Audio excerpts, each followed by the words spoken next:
I am finishing the first sleeve of my Lupin sweater, a test knit that I've been doing over the last couple of months.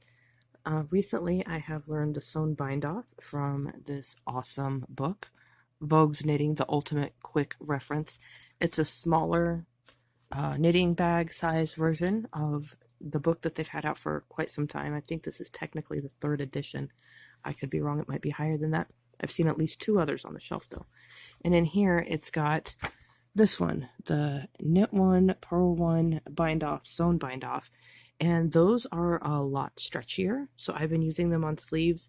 I haven't used it on the bottom of a sweater because that's a lot of stitches, but it's really nice to have on the sleeves so that you can pull them up higher, and it keeps the bind off as stretchy as the ribbing. It's a pretty easy bind off to learn. It sticks with you pretty quickly so that you don't have to be looking at the directions every single time. I do try and do it while there's not a whole lot of people around because I kind of talk to myself through it, and it's a lot easier than the Kitchener stitch as far as you can tell what you need to do next, whereas the Kitchener stitch, it's not quite as obvious. I'll show you what it looks like when I'm finished. So the first thing you do for the sewn bind off is you cut a really long tail. The directions say to cut one that is 3 times as long as going all the way around, so I just lay it on top, go around, and there's 1 time, and then I double that, and then I actually double that again so that it's 4 times. I did the 3 times once, and it was just a little bit too short for me at the end, so I really like having the extra comfort of having the 4 times around. So for the sewn bind off, I'm not going to walk you through it step by step, as I'm sure there's lots of videos, and like I said, this Vogue knitting book is really good and you can have it with you anywhere. I'm just going to tell you the little things that I do differently as I go along. Okay, because I'm working on double pointed needles, I'm going to eventually have to switch from one needle to the next. So when I have to do that, I work until I only have 1 stitch left. I just did the knit through the front thing, and it's now time to drop off. I take this guy to the other end of the needle and I put him on the next one, and then get that needle out of the way. I know that's the one that I skip, and then I work into the front of this one.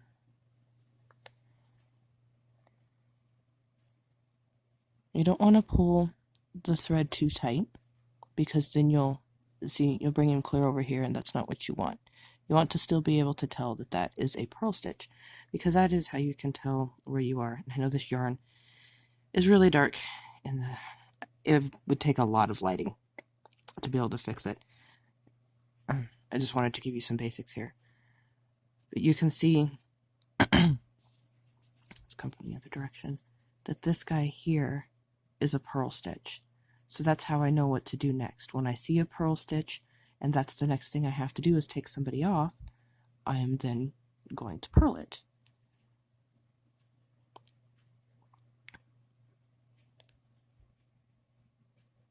Again, not too tight, keep things nice and even, drop it off. Now if I were to sit it down and come back, I could see, okay, I just dropped something off.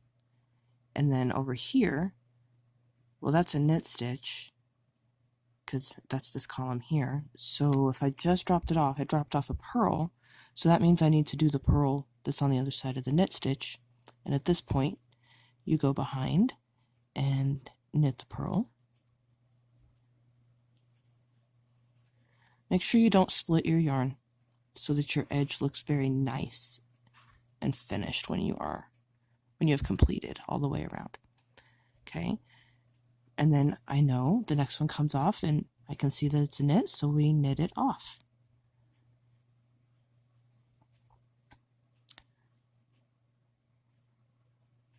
And drop him off.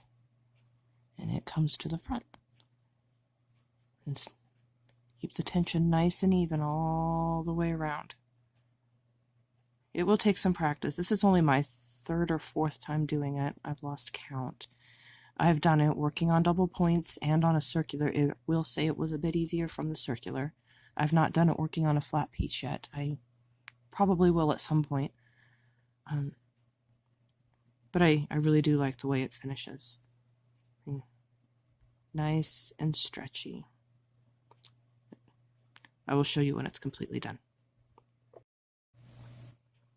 Right, I am all finished, and I've woven in my end, tied a knot in it, so that when I go to weave in the rest of the ends, I know this one's already done, and that's what it looks like on the wrong side there. Right here is where I joined the last one to the first one, and just love how stretchy it is, the memory it's got. And part of that is, like I said, going to take practice and keeping your tension even as you pull your stitches. After I bring it through the stitch and then drop it off the needle and snug up the yarn, I then just tug on it a little, not a whole lot, because you don't want to get them too close together and too tight, because then you'll have the opposite effect and you'll have a really tight bind off. You don't want that. So again, the book was Vogue Knitting, the ultimate quick reference. I love this book. I got it for Christmas, and I'm really enjoying it. So thank you for watching from Azariah Studio, and happy making.